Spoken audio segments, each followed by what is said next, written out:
ओम नमो भगवते वासुदेवाय। श्रीमद्भागवत महापुराण द्वादश स्कंध दूसरा अध्याय कल की अवतार।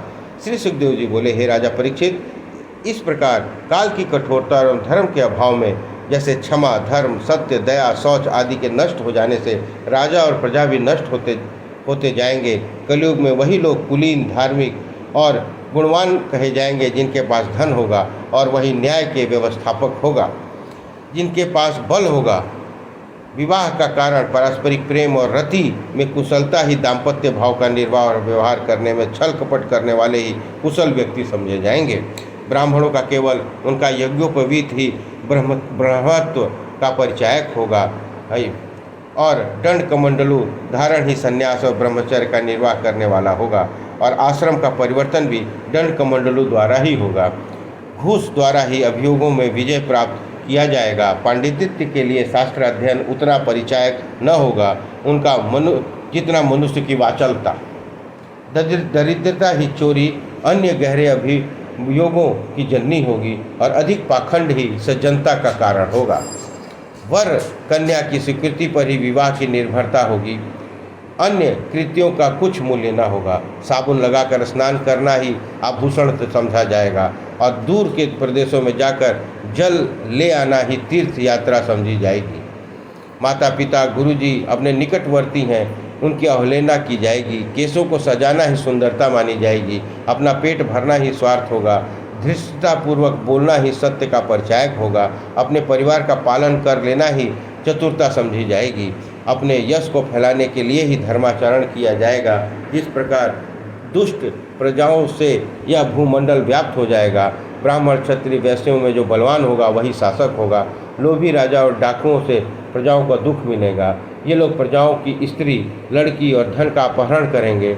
इसलिए प्रजा फल, साग, कंद, मधु इत्यादि भोजन कर जंगल में निवास करेगी। बार बार अनावृष्टि के कारण अकाल का प्रकोप होगा। प्रजा अन्न, वस्त्रादि न मिलने से शीत, वस्त्र, वर्षा और गर्मी के कारण संतप्त रहेगी। क्षुधा, तृष्णा, व्याधि के कारण प्रजा संतप्त रहेगी, और कलयुग में 20 से 32 वर्ष तक परम आयु होगी।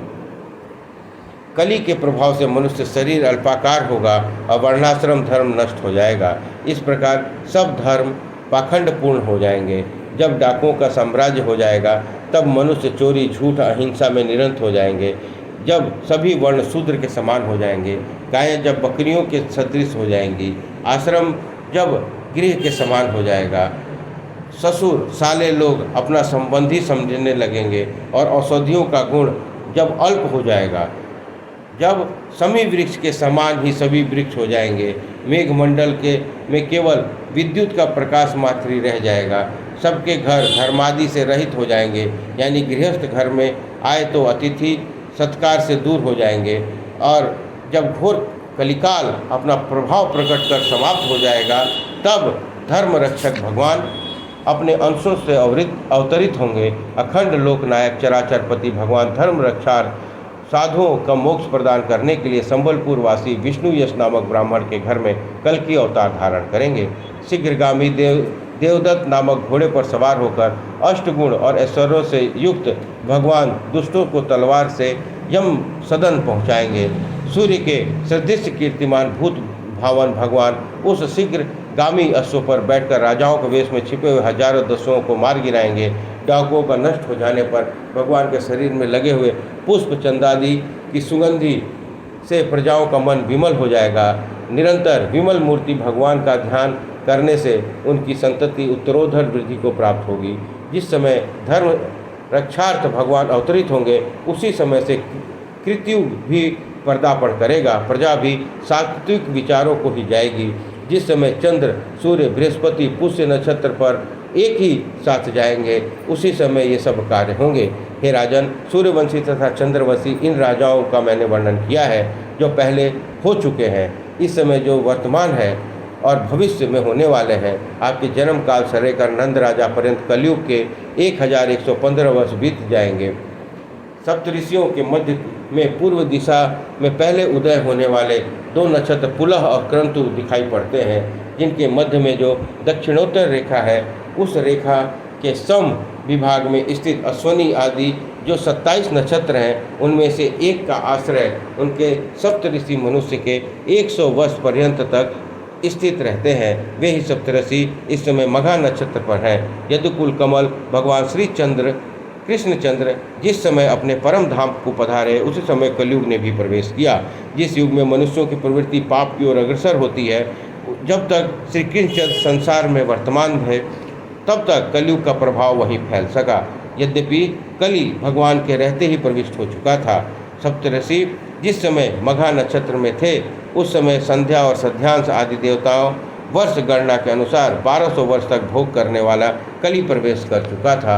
और जिस समय मघा नक्षत्र से पूर्व आषाढ़ नक्षत्र पर सप्तऋषि जाएंगे उस समय प्रद्योतन राजा से लेकर नंदवंश तक कली का प्रभाव अत्यंत विस्तृत हो जाएगा। जिस दिन जिस काल में भगवान श्री कृष्ण जी निज धाम को पधारे उसी दिन उसी समय कलयुग प्रवृत्त हुआ था। कितने ही आचार्यों का यह मत है। देवताओं की वर्ष गणना के अनुसार संध्या और सध्यांश से सहित यह दिव्य 1000 वर्ष बीत जाएगा, तब पुनः कृतयुग का प्रवेश होगा और उस समय मनुष्यों की बुद्धि निर्मल हो जाएगी। जिस समय मानव वंश का वर्णन जिस युग में किया गया है उसी प्रकार इन युगों में ब्राह्मण क्षत्रिय वैश्य शूद्रों की वैसी प्रवृत्तियाँ होंगी। जिन महापुरुषों का वर्णन मैंने किया है उनके पुत्र पौत्रादि और उनकी राजधानी यद्यपि इस समय विद्यमान नहीं है, फिर भी उनकी विमल कीर्ति जगमगा रही है। राजा शांतनु का बड़ा भाई देवर्षि जिनका नाम चंद्रवंश में हुआ था और सूर्यवंशी मरु अपने महायोग बल से कलपी ग्राम में आज समाधिस्थ है, जो योगियों का निवास स्थान है।